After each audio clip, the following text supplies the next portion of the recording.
All right. For what? Yeah, for what? Let's talk about it. Did we take a look at that assignment yesterday? That's a good spot to start. If you go to Schoology, you'll be able to see that assignment posted. Yeah, should I share it with you?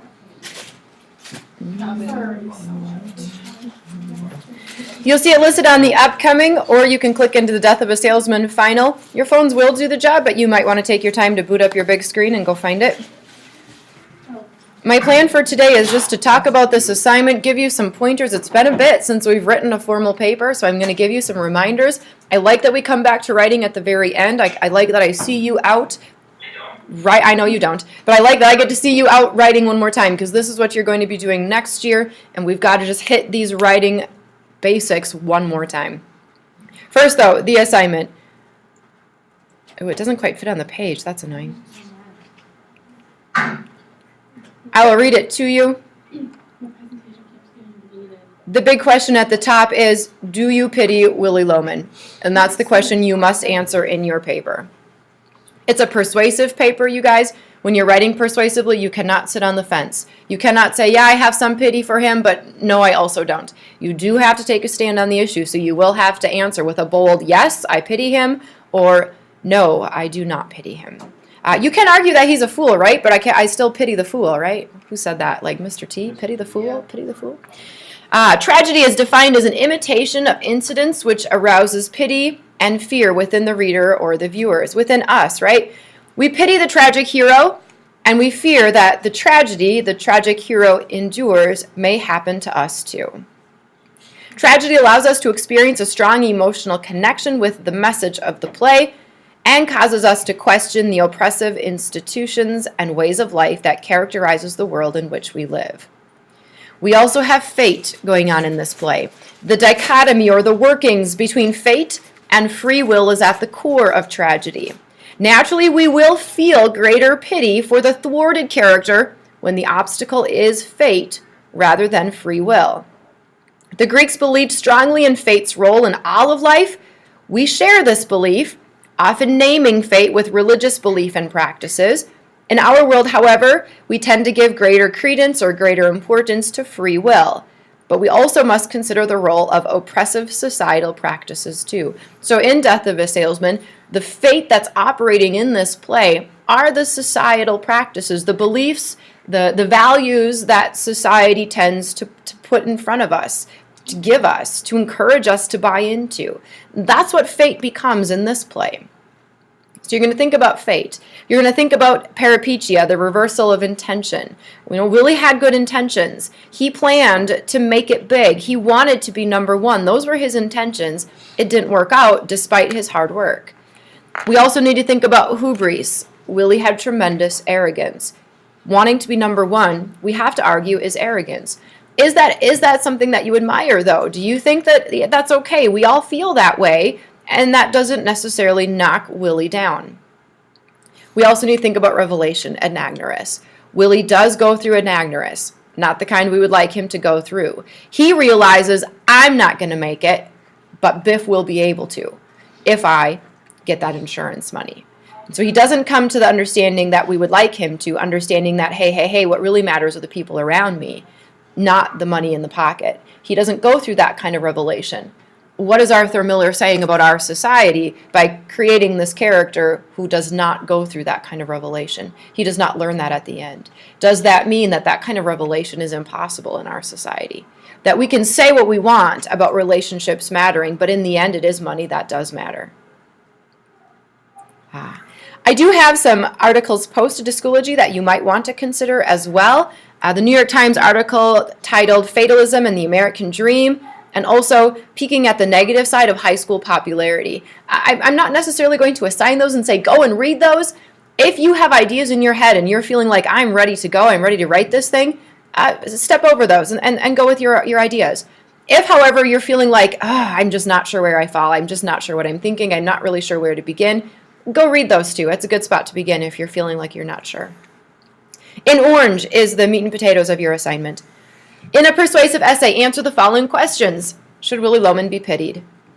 Is his downfall the result of fate, which includes society's oppressive versions of the American dream?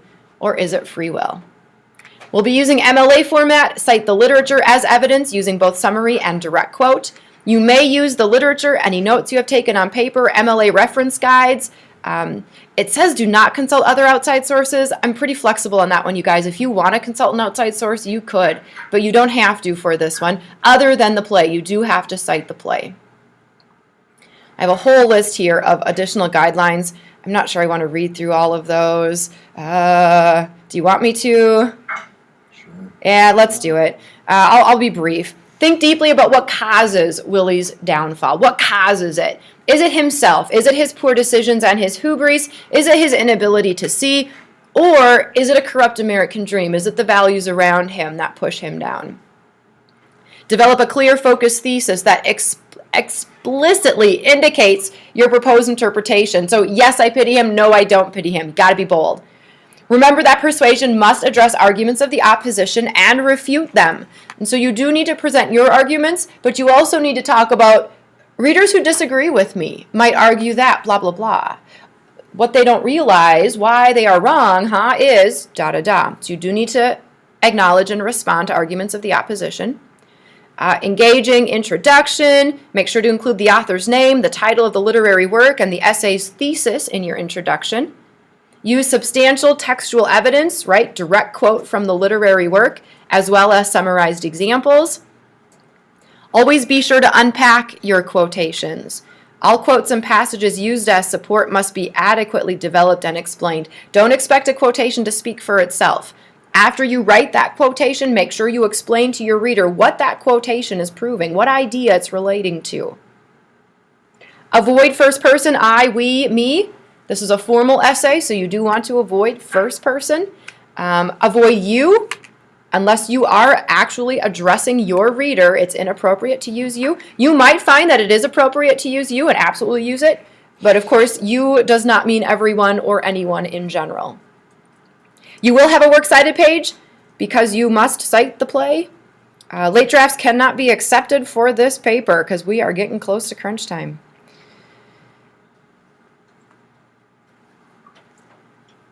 Let me give you just one more piece of advice here, you guys, that isn't on the screen. I'm going to take this down for a minute. Yes, there are. Whoa.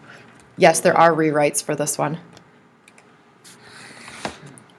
which is the big reason why there can't be late papers for this one. There wouldn't be time for rewrites. One more reminder about persuasive writing, you guys. Writing in general, any kind of writing you do. Writing is built on the paragraph. Essays are built on the paragraph. Of course, you have your introductory and your concluding paragraph, and those guys are different. But once you get to the body of your paper, you think in terms of paragraphs. Each paragraph presents one main idea. The paragraph is going to begin with a topic sentence. It's going to have evidence packed into the middle, and then it's going to have that warrant at the end. So if your topic sentence is, no, I don't pity him because he contradicts himself. There's your topic sentence. Willie is contradictory. Now you need to prove that with data. So you might use data like, within the span of a few minutes, he calls Biff lazy, and then the next minute he says, Biff is not lazy. And I would put some direct quote in there to prove it. Here's some more data that's going to go in the middle of my paragraph. Another example of Willie contradicting himself is about the car. One moment he's talking about how the Studebaker is the best car ever built. He says, and I'm going to quote him directly, blah, blah, blah, end quote. A few minutes later, though, he's cursing the car, and he says, I quote, that goddamn Studebaker, worst car ever built. He contradicts himself. My paragraph can't end there, though. I can't just give my topic sentence and my evidence. I have to end with my warrant. And remember, the warrant is going to explain how the evidence proves your claim. Your claim in this paragraph is that you can't pity him because he contradicts himself. Well, you have to explain in your warrant why. Why is being contradictory not pitiable? Why is this something that you don't feel sorry for? Let me give it a go. Let me give it a try. I would have an easier time explaining why I do pity him because he contradicts himself. Can I flip? Can I change my topic? I am going to pity him because he contradicts himself. So at the end, after my evidence, Biff, Studebaker, at the end, I'm going to have to explain, this is pitiable. Willie is obviously not in his correct mind. He is not thinking clearly. He's not seeing things clearly. Otherwise, he wouldn't be so contradictory, especially about his son, whom he loves. So because he's contradicting himself, I know he's not in his right mind. I know he's experiencing some kind of mental anguish, and I pity that. And so therefore, I pity Willie Loman. Here's your rule of thumb, you guys. The last sentences, or maybe just the last sentence of each of your body paragraphs must discuss pity. If you don't use the word pity or the ideas of pity in your last sentences, you don't have a warrant going on. A warrant has to explain how the evidence proves your claim. Your claim is whether you pity or don't pity this man. So you've got to be talking about that claim in your last paragraph, right? We use language from our claim in our warrant. So you've got to be explaining why is this evidence reasons to or reasons not to pity. Why? Is it pitiable or not? And of course, it's your personal opinion. But you got to throw that out there and explain your reasoning and your thinking. One more reminder before we jump in. You will have to check either Purdue Owl. Purdue Owl will tell us how to cite a play, or that link. I'll throw that link into Death of a Salesman file too that tells us how to cite a play. This play's numbers work differently than Shakespeare. In Shakespeare, every single line was numbered. But in a more modern play, we don't have a number on every single line. Rather, we have a number only when a new character begins speaking. So if Willie is speaking in line 1, even if his lines run like 4 lines on the page, all of that is considered line 1. And then if Linda is the next person to speak, she would have line 2. And all of her words, even if they're 3 or 4 lines, is considered line 2. And so it's a little bit different than Shakespeare, where each individual line had its own number. You will cite line numbers, not page numbers, when you're citing the play. But just know that the line numbers are a little bit different. All right, turn to a partner near you and ask that person, so what are we supposed to do for this paper? And let's see what kinds of questions are out there.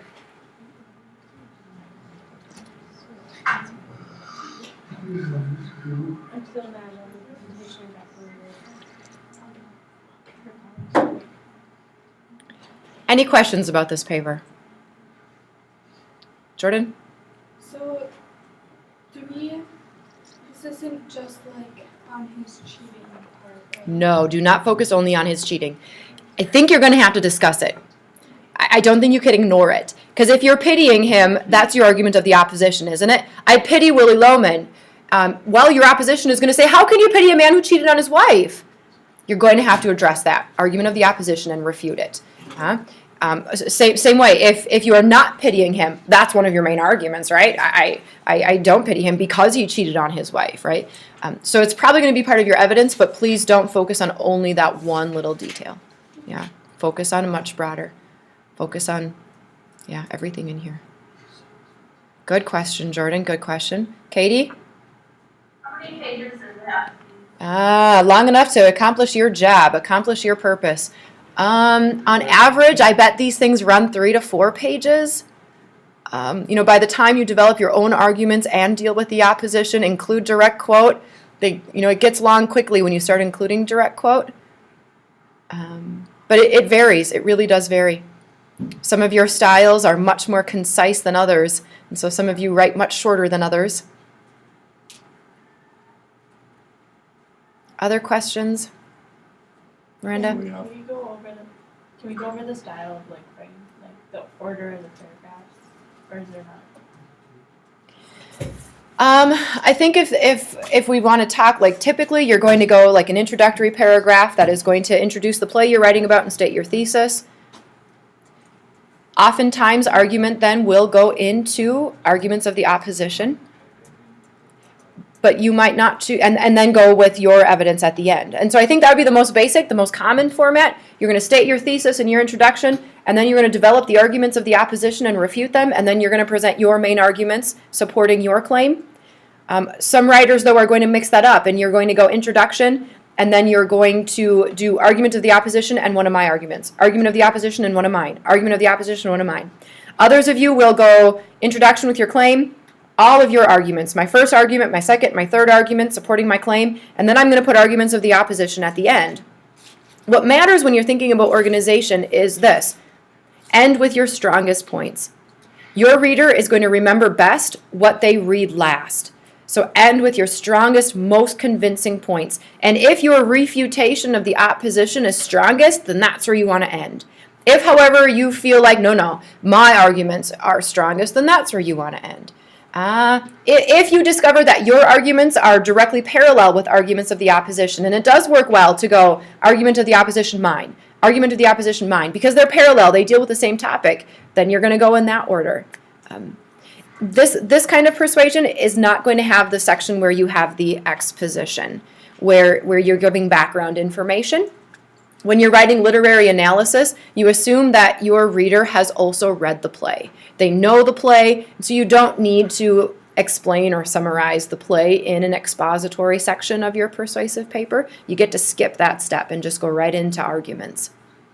Does that answer your question, Miranda? Yeah, good question. Samuel? Arguments the opposition belongs to. Sam says, how many arguments of the opposition do you want us to have? You don't want to ignore an argument that you believe your reader would be thinking. And so, if you're saying, I pity him, and you don't ever mention his affair, your reader is going to be thinking, dude, he had an affair, and so you can't ignore it. I don't think I can put a number on it, though. It depends on the arguments you develop and what you see in the play. I can't put a number on it. I would say if you only have one, you probably don't have enough. Yeah. Other questions?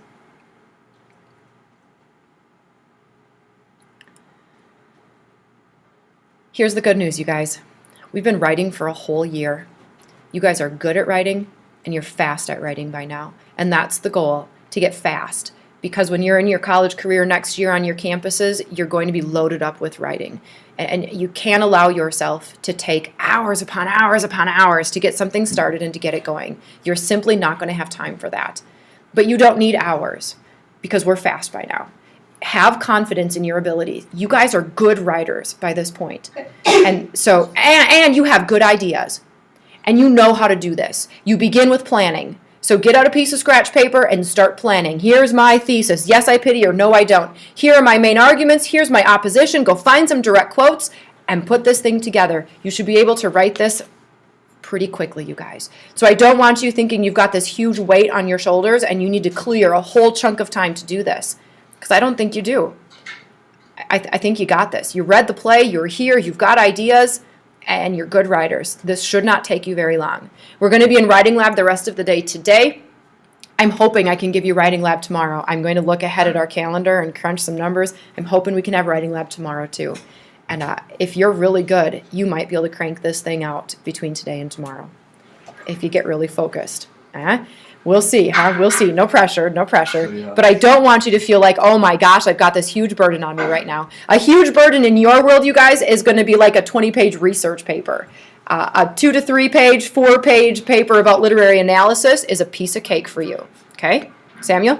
So you have to do next Thursday. Do I have the due date set as next Thursday? Is that what Schoology says? Yep. Well, we'll start with that. If we need to adjust the due date, you can let me know. But I think a week feels good. I don't think we want to stretch it out. I'm hoping you guys will be done much earlier. All right, I'm done. If you have questions, let me know. BE, shoot me emails if you've got some ideas you want to share with me, or start a paper and share that paper with me on Google. You know what? If you and the person next to you are writing the same angle, talk to each other. Plan this thing together. Help each other find direct quotes.